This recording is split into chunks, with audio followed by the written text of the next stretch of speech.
अस्सलाम वालेकुम। मैं हूं आपका मैथ टीचर हाफिज शम्स और हमारी लेक्चर सीरीज जो है उसकी बात चल रही थी चैप्टर 1 एक्सरसाइज 1.3 पे। आज हम क्वेश्चन नंबर 7 करेंगे। क्वेश्चन नंबर 7 जो है ये हमारे पास मौजूद है। Mirha bought a toy for ₹1500 and sold for ₹1520। What was her profit percentage?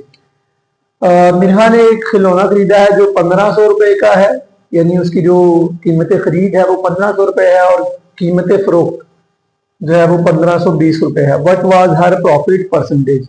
एक तो हमने उसका प्रॉफिट निकालना है, दूसरा उसको परसेंटेज में कन्वर्ट करेंगे। तो सॉल्व करते हैं इसको। सबसे पहले हमारे पास जो है सेल प्राइस वो है जी 1500 और कॉस्ट प्राइस जो है ये हमारे पास 1500 है एंड सेल प्राइस जो है वो 1520 रुपीज का है। अब हमने फाइंड करना है प्रॉफिट परसेंटेज में। प्रॉफिट को परसेंटेज में मालूम करने का फार्मूला जो है वो है जी profit divided by cost price multiply by 100%। इसके लिए हमें पहले प्रॉफिट निकालना होगा। प्रॉफिट निकालने का फार्मूला है जी sale price minus cost price. यहाँ पे हम वैल्यू दर्ज कर देंगे। सेल प्राइस जो है ये हमारे पास 1520 है और कॉस्ट प्राइस जो है ये हमारे पास 1500 है। इन दोनों को सब्ट्रैक्ट करेंगे, हमारे पास 20 जो है वो प्रॉफिट निकल आएगा। अब हमने प्रॉफिट परसेंटेज में निकालना है तो उसमें हम वैल्यू दर्ज करेंगे। प्रॉफिट हमें कितना हुआ है 20 डिवाइडेड बाय कॉस्ट प्राइस कितनी है 1500 मल्टीप्लाई बाय 100%। ये दो जीरो के साथ कैंसिल हो जाएंगे। 20/15% हम इसको डिवाइड कर लेंगे। 20 डिवाइडेड बाय 15 ये हमारे पास आ जाएगा जी 1.33%। तो ये आपका आंसर है। अब हम करते हैं क्वेश्चन नंबर 8। आगे क्वेश्चन नंबर 8 जो है इसकी हेडिंग है हमारे पास the annual income of Tayyab ₹9,60,000 while the exempted amount is ₹1,33,000. How much tax would he pay at rate of 0.75%?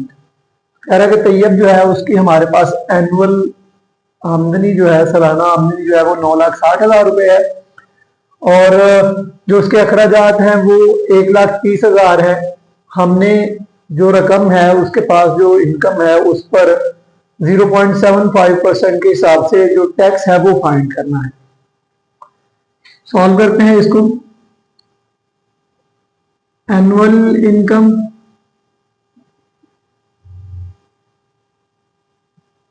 ₹9,60,000 है। एग्जेम्प्टेड अमाउंट है हमारे पास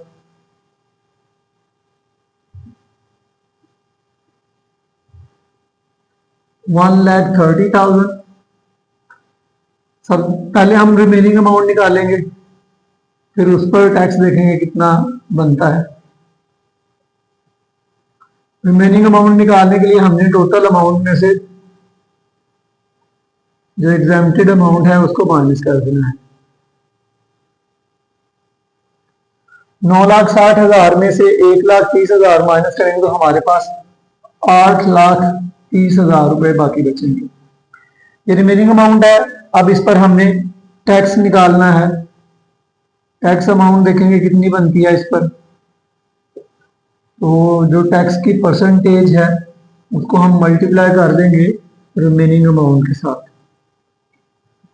पहले इसका पॉइंट खत्म करेंगे, ऊपर 75 आएगा और नीचे पॉइंट खत्म करके हम 1 लगा देंगे। आगे 2 जीरोस हैं तो 2 डिजिट्स हैं तो 2 जीरोस लगा देंगे।